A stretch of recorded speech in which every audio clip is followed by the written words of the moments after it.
दौड़ो आदमी गेंद फेंक रहे थे।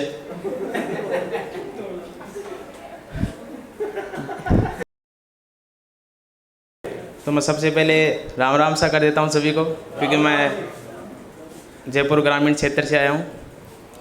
और भैया ने कहा था कि तू स्टेज पर जाते भूल जाएगा सब कुछ, वैसे ही हो रहा है मेरे साथ कुछ। वो तो मैं विवेक भैया से बोल रहा हूँ कि भाई साहब वीडियो थोड़ा अच्छे से बनाना, मेरा पहला शो है। और कोई मराठी तो नहीं है यहाँ पर? नहीं नहीं नहीं, हिंदी बोल सकता हूँ ना?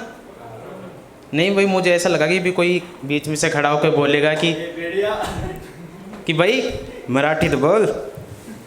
और विवेक भैया से मैं थोड़ा नाराज़ हूँ, क्योंकि इन्होंने मेरा निकनेम ही बताया है, अभी पूरा नाम नहीं बताया। मेरा पूरा नाम है ऋषभ प्रताप सिंह कुमार धानका। जो हमारे वंशज, हमारे दादाजी हैं, उनका नाम मेरे नाम के पीछे लग रहा है। तो मुद्दे की बात पे आते हैं। जब मैं यहाँ आ रहा था तो मेरे दोस्त ने पूछा कि कहाँ जा रहा है। मैंने उससे कहा कि भाई आज मेरा कॉमेडी का कंसर्ट है। उसने कहा तू पागल है क्या, कंसर्ट गानों का होता है। मैंने कहा भाई मुझे पता है कंसर्ट गानों का होता है, मैं तो तुझे बेवकूफ़ बना रहा था। कुछ लोग होते हैं जिनकी इंग्लिश बहुत ख़राब होती है, मतलब उनको बहुत कम आती है। ऐसा ही मेरा एक दोस्त है, मैंने उसे बर्थडे विश किया, उसने मुझे थैंक्स लिखने के बजाय थन कर भेज दिया। और ये उसी दोस्त की बात है, उसे वेजिटेबल और वेजिटेरियन में फ़र्क नहीं पता। वेजिटेबल और वेजिटेरियन में फ़र्क नहीं पता। मैंने उससे पूछा भाई चिकन खाएगा? उसने कहा नहीं भाई, नहीं भाई मैं वेजिटेबल हूँ। मैं कौन सी, कटहल? और रक्षाबंधन पर मैं घर गया हुआ था, चाचा जी अपनी शादी की वीडियो देख रहे थे। तो मैंने उनसे पूछा कि चाचा जी इतने गौर से क्या देख रहे हो? उन्होंने कहा अपनी गलतियाँ। तो तू मत करना, क्या गलतियाँ या शादी, तो दोनों।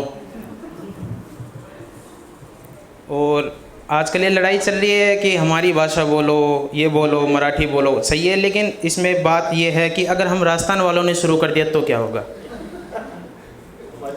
राजस्थान में 41 ज़िले हैं और यहाँ पर 72 से अधिक बोलियाँ बोली जाती है। जो जीके पढ़ते हैं उनको तो पता ही होगा, 72 से अधिक बोलियाँ बोली जाती हैं। अगर कभी हमने ऐसा शुरू कर दिया तो क्या होगा? अभी मेरे को कोई बाहर मिल जाए, कि कोई बंगाली आदमी मेरे को बाहर मिल जाए और बोले कि खूब भालो, तो मैं तो उसके रसगुल्ले वहीं निकाल दूँ, चाशनी टपकेगी उसकी।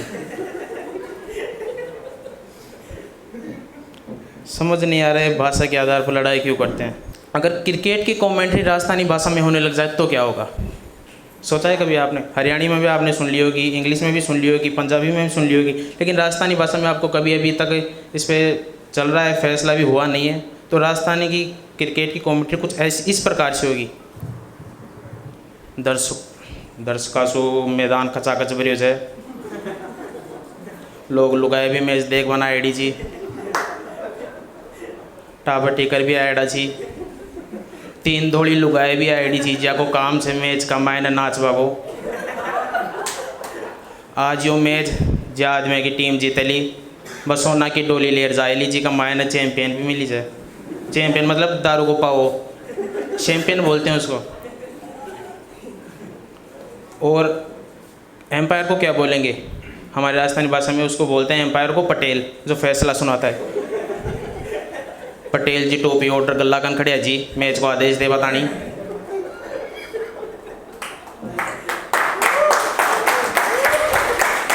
और पैंट कमीज बॉल फेंक रहे हैं, उसका मेरा नाम थोड़ा अटक जाता है गले में, पैंट कमीज। और वो बॉल फेंक रहा है और सामने रोहित शर्मा खेल रहे हैं, दौड़ो आदमी गेंद फेंक रहे थे।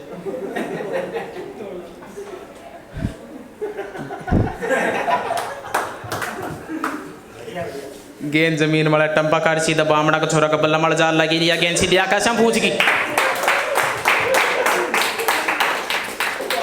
और यह मैच भारत सरकार जीत चुकी है। हर घर में एक निठल्ला लड़का होता है जो देर से उठता है, खाता ही रहता है, आलसी लड़का। घर वालों के अलावा मोहल्ले वाले भी उसके बेरोजगार समझते हैं। सही बात है ना? वो हमारे घर का तो मैं हूँ। ये सारी क्वालिटीज़ मुझ में है। दुनिया में 2 तरह के लोग होते हैं, जो जीने के लिए खाते हैं और दूसरा जो खाते ही जीने के लिए है। दोनों एक ही बात बोल गया भाई। सॉरी, मतलब जो खाने के लिए जीते हैं, मैं दूसरे वाला हूँ, मैं खाने के लिए जीता हूँ। खाने पीने का बड़ा शौक़ है मुझे। ऐसा है, मेरा एक दोस्त है, उसको खाने पीने का बड़ा शौक़ है। वो किसी भी चीज़ के साथ किसी भी चीज़ का कॉम्बिनेशन बना लेता है। छाछ के साथ आइसक्रीम, बेसन के लड्डू के साथ प्याज। और गजब की बात यह है कि इल्ज़ाम ही दूसरों पर डाल देता है। ऋषभ, मेरे भैया को सब्ज़ी बनाना नहीं आता, उन्होंने मुझे छत पर भेज दिया कि आज करेले की सब्ज़ी मैं बनाऊंगा। मैं 1 घंटे बाद नीचे उतर कर आया, मैं देखता हूँ कि करेले में उन्होंने करेले की सब्ज़ी बनाई है। भगोना पानी से फुल भरा हुआ है, करेले की तरीदार सब्ज़ी बनी है। करेले भगोने के अंदर मगरमच्छ की तरह तैर रहे हैं। अब इस बात से आप कल्पना कर सकते हो कि वो इतनी गंदी सब्ज़ी बनी थी कि उसे कुत्ता भी ना खाए, लेकिन मेरी मजबूरी थी। उस दिन हम दोनों भाइयों ने चीनी के साथ रोटी खाई और मुझे भूख जोर की लगी थी। 4-5 रोटी खाने के बाद मुझे पता चला कि जिसके साथ मैं रोटी खा रहा हूँ वो चीनी नहीं, वो नमक है, और वो भी सेंधा। मैं डॉक्टर के पास गया, मेरे लूज मोशन हो गया, ऊपर से वॉमिटिंग हो रही है। डॉक्टर ने पूछा कि तेरी कमज़ोरी हो गई है, तेरे शरीर में चीनी की कमी हो गई है, तू ऐसा कर, तू लल्डी का दूध पिया कर। लल्डी मतलब भेड़, शिप। राजस्थानी भाषा में लल्डी को भेड़ बोलते हैं।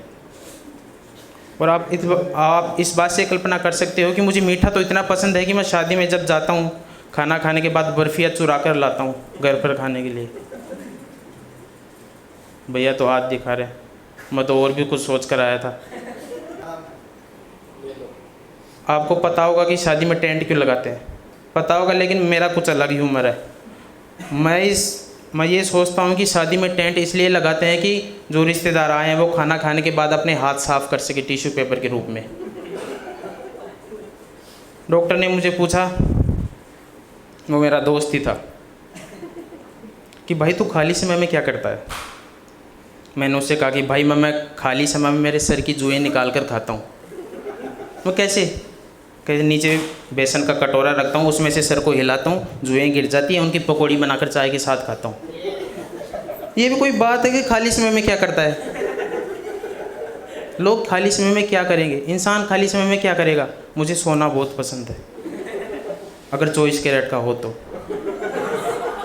लास्ट में मैं एक शायरी सुनाना चाहूँगा कि वो कहती थी मिलने आऊँगी तुमसे रातों को चाहे ज़माना हो जाए। वो कहती थी कि मिलने आऊँगी तुमसे रातों को चाहे ज़माना हो जाए, बस उसके इसी इंतज़ार ने हमको चमगादड़ बना दिया। धन्यवाद।